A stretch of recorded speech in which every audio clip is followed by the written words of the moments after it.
A letter from Republicans on the House Judiciary Committee to U.S. Attorney General Merrick Garland reveals the lawmakers have received documents from a whistleblower that state the FBI is using counterterrorism tactics to investigate parents considered to be potential domestic terrorists, as they voice concerns about education in their local school districts.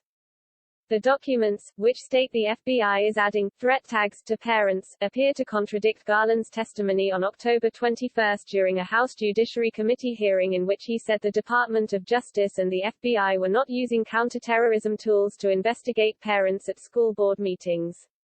A letter signed by Representative Jim Jordan, RO, ranking member of the House Judiciary, to Garland Tuesday states, "We are now in receipt of a protected disclosure from a department whistleblower showing that the FBI's Counterterrorism Division is compiling and categorizing threat assessments related to parents, including a document directing FBI personnel to use a specific threat tag to track potential investigations. This new information calls into question the accuracy and completeness of your sworn testimony." In his letter, Jordan also reminded Garland, "Specifically, you testified that you could not imagine any circumstance in which the Patriot Act would be used in the circumstances of parents complaining about their children, nor a circumstance where they would be labeled as domestic terrorists. You also testified, I do not think that parents getting angry at school boards for whatever reason constitute domestic terrorism. It's not even a close question."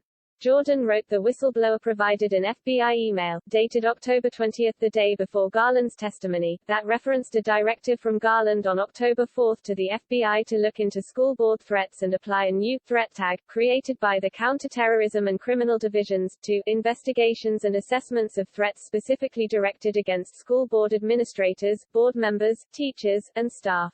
The email articulated the purpose as scop-ing this threat on a national level and provide-ing an opportunity for comprehensive analysis of the threat picture for effective management with law enforcement partners at all levels, Jordan wrote.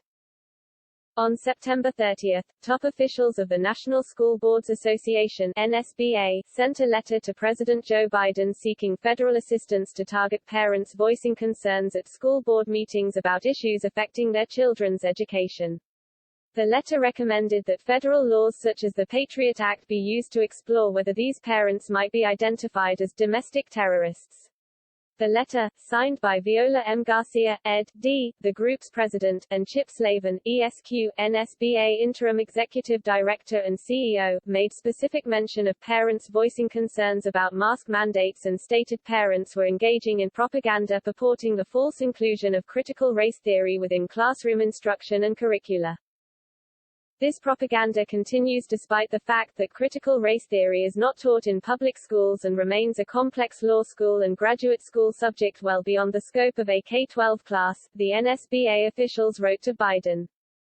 On October 4, Garland's office issued a memorandum that stated, citing an increase in harassment, intimidation and threats of violence against school board members, teachers and workers in our nation's public schools, today Attorney General Merrick B. Garland directed the FBI and U.S. Attorney's offices to meet in the next 30 days with federal, state, tribal, territorial and local law enforcement leaders to discuss strategies for addressing this disturbing trend. These sessions will open dedicated lines of communication for threat reporting, assessment and response by law enforcement.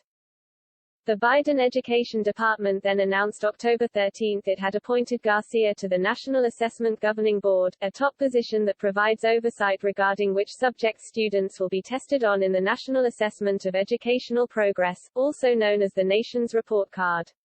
In the weeks that followed, NSBA's own board of directors renounced the letter to Biden sent by Garcia and Slavin, writing on Friday they regret and apologize for its content, and at least 26 state school board associations have distanced themselves from NSBA, some totally cutting ties with the organization.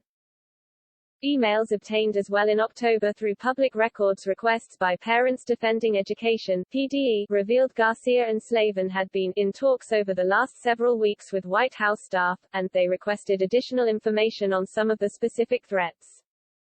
Garcia wrote to NSBA directors the organization has been engaged with the White House and the Department of Education on these and other issues related to the pandemic for several weeks now. She added, "What we have witnessed are coordinated efforts, playbooks, for creating chaos at school board meetings and in local communities. Letters across states are very similar and these incidents are beyond random acts. What we are now seeing is a pattern of threats and violence occurring across state lines and via online platforms, which is why we need the federal government's assistance.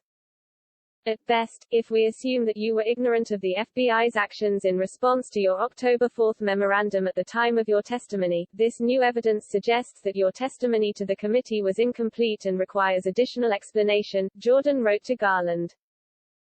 If, however, you were aware of the FBI's actions at the time of your testimony, this evidence shows that you willfully misled the committee about the nature and extent of the department's use of federal counterterrorism tools to target concerned parents at school board meetings, he added. Jordan said the Judiciary Committee would like to further assess the accuracy and completeness of his sworn testimony.